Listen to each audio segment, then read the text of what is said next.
ഞാനൊരു വീഡിയോ ഇവിടെ കാണിക്കുന്നുണ്ട്. നിങ്ങൾ പലവരും കണ്ടിട്ടുണ്ടാകും. കഴിഞ്ഞ ദിവസം സോഷ്യൽ മീഡിയയിൽ വളരെ വൈറലായിട്ടുള്ള ഒരു വീഡിയോ. എങ്കിലും കാണാത്തവർക്കായിട്ട് ഇവിടെ ഞാൻ കാണിക്കുന്നുണ്ട്. അത് കണ്ട ശേഷം നമുക്ക് അതിനെ കുറിച്ചിട്ടൊന്ന് വിശകലനം ചെയ്യാം. ഇത് നമ്മളിവിടെ 3 കുട്ടികൾ വാടകയ്ക്ക് താമസിച്ചായിരുന്നു ഈ വീട്ടില്. പെൺകുട്ടികൾ, പഠിക്കുന്ന കുട്ടികൾ. അങ്ങനെ അവരുടെ റൂം അവര് ഒഴിവായി പോയപ്പോൾ അത് ക്ലീൻ ആക്കുന്ന സമയത്ത് കിട്ടിയ മുതലാണ് അതൊക്കെ. ഇതുണ്ടോ, സിഗരറ്റ് കുറ്റി വലിച്ചിട്ട് ഇത് ഇവര് മൊത്തത്തിൽ ക്ലീൻ ചെയ്തിരുന്നു. പക്ഷെ ഈ വാതിൽ അലമാരിന്റെ സൈഡിലൊക്കെ ഉള്ളത്, അതേപോലെ ബെർത്തിന്റെ മുകളിലൊന്നും ഇവർ കാണാതെ പോയ സാധനങ്ങളാണ്. 3 പെൺകുട്ടികൾ, അതും ഒരു സ്ഥാപനത്തിൽ പഠിക്കാൻ വന്നാണ്. അപ്പൊ നമ്മൾ ഈ പെൺകുട്ടികളാകുമ്പോൾ പഠിക്കാൻ വരുന്ന കുട്ടികൾക്ക് പിന്നെ ഇങ്ങനെ റൂമൊക്കെ കൊടുക്കുമ്പോൾ അവര് ചെയ്തു കൂട്ടുന്ന, അവര് വലിച്ചു കൂട്ടുന്ന സാധനങ്ങളാണ്. ഇത് കണ്ടോ, ഇതില് അവരടുത്തുള്ള ബോട്ടിൽസും മറ്റുള്ള സാധനങ്ങളൊക്കെ ഉള്ളതൊക്കെ അവര് മാറ്റി. നമുക്ക് അതൊന്ന് കയറി കാണാനോ നോക്കാനൊന്നും പറ്റില്ലായിരുന്നു.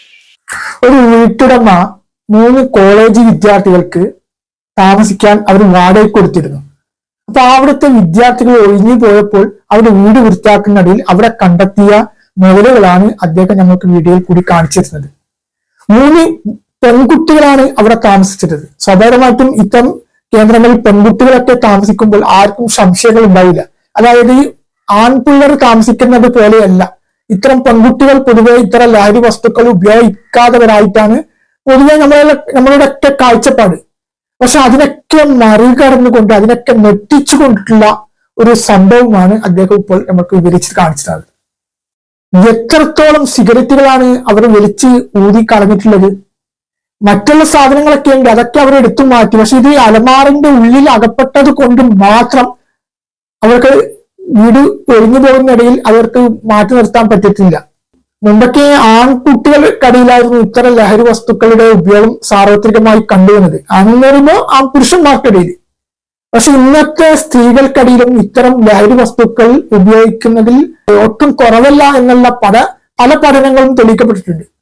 അതുകൊണ്ട് ഈ പഠനാവശ്യങ്ങളൊക്കെ പുറത്തുവിടുന്ന രക്ഷിതാക്കന്മാര് ഇനിയെങ്കിലും നിങ്ങളുടെ മക്കളെ കുറച്ചെങ്കിലും ശ്രദ്ധിക്കുക. ഇപ്പോൾ യുവതികളാണ്, അതായത് കോളേജിൽ പഠിക്കുന്ന യുവതികളാണ് ഇന്ന് ലഹരിക്ക് അടിമയാകുന്നതിൽ. സ്കൂളിൽ പഠിക്കുന്ന, ചെറിയ ക്ലാസ്സിൽ പഠിക്കുന്ന കുട്ടികൾ പോലും അതിമാരകമായ ലഹരി വസ്തുക്കൾ ഉപയോഗിച്ചിട്ട് വലിയ പ്രശ്നങ്ങൾ സൃഷ്ടിക്കുന്നുണ്ട് എന്നതാണ് പല വാർത്തകൾ കൂടി നമ്മൾ കാണുവാൻ സാധിച്ചത്. കഴിഞ്ഞ ദിവസം കോഴിക്കോട് 9ാം ക്ലാസ്സിൽ പഠിക്കുന്ന പെൺകുട്ടി വരുമ്പോ എത്ര വയസ്സുണ്ടാവിന്? 14 വയസ്സ്. ഈ 14 വയസ്സുള്ള പെൺകുട്ടി 2 വർഷമായി അതിമാരകമായ ലഹരി വസ്തു ഉപയോഗിച്ചതായിട്ടാണ് കണ്ടെത്താൻ കഴിയുന്നത്.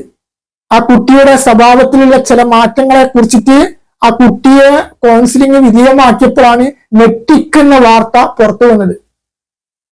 മാത്രമല്ല, ആ കുട്ടിയെ ഒരു വിൽപ്പനക്കാരനാക്കി, ഏജന്റാക്കി മാറ്റി മറ്റുള്ള കുട്ടികൾക്കും ഈ കുട്ടികൾ വഴി വിതരണം ചെയ്യാൻ പറ്റിയെന്നാ പറഞ്ഞിട്ട് വിദ്യാർത്ഥികളെ വലയിലാക്കിയ ശേഷം അവരുടെ പരിധിയിലേക്ക് കൊണ്ടുവരിക.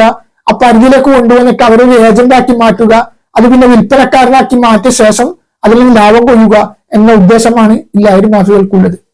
ആദ്യമൊക്കെ വെറുതെ ഒന്ന് കൊടുക്കും, 1-2 ദിവസം ഇത് കൊടുത്ത് അതിന് അടിമയാകുമ്പോൾ ആ കുട്ടികൾ വീണ്ടും ആവശ്യപ്പെടുന്ന സമയത്തായിരിക്കും ആ കുട്ടിയോട് പറയാൻ, നിങ്ങൾ ഇത്ര രൂപയ്ക്ക് ഈ സാധനം വിറ്റ് കഴിഞ്ഞാൽ നമ്മൾ ഇത്ര രൂപന്റെ സാധനം നിങ്ങൾക്ക് ഫ്രീ ആയിട്ട് തരും. അപ്പോൾ നിങ്ങൾക്കിത് ഫ്രീ ആയിട്ട് ഉപയോഗിക്കാൻ പറ്റുന്ന. ഇതൊക്കെ പലപ്പോഴും രക്ഷിതാക്കന്മാരുടെ അനാസ്ഥ കൊണ്ടാണ് ഇത്തരം കുട്ടികൾ പറയുന്നതിൽ വളരെയധികം ദുഃഖമുണ്ട്. കുറച്ചൊക്കെ നമ്മുടെ മക്കളെ നമ്മൾ ശ്രദ്ധിക്കണം. സ്കൂളിൽ വിട്ടുപോകും, സ്കൂളിലേക്കോ കോളേജിലേക്കോ പോയി വരുമ്പോഴൊക്കെ കുറച്ചെങ്കിലും നമ്മുടെ മക്കളെ ശ്രദ്ധിക്കേണ്ടത് അത് ഓരോ രക്ഷിതാക്കന്മാരുടെ കടമയാണ്.